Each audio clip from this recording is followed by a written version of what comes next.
kan nun parang bulay ni at to'y luwae kan limle lom lai ni te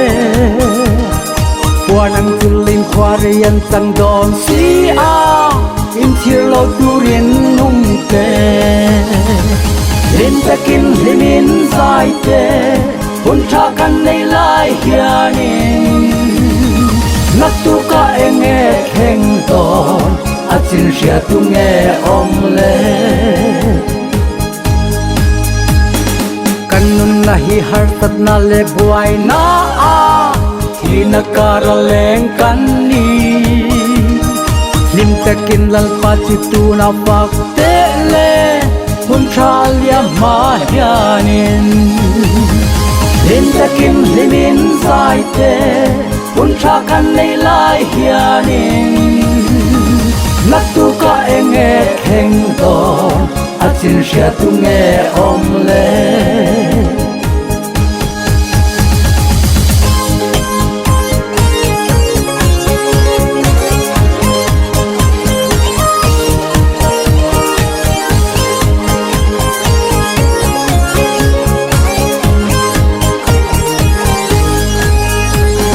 Kanun parang bulay ni at to'y luwae Kan limle lom lai ni te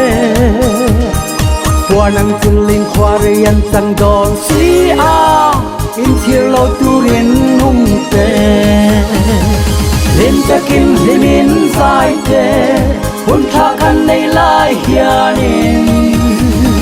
Natuka enge keng don At sin siya tunge omle Kanun nahi hartat na lebuay na a Tinakaraleng kani Limtakin lalpat itu na paktele Puntralya mahyanin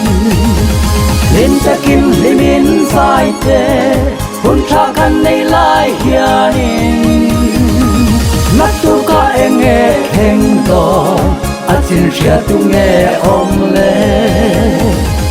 Limtakin limin saite Puntrakan nay lai hianin Natuka enge keng don At sin siya tunge omle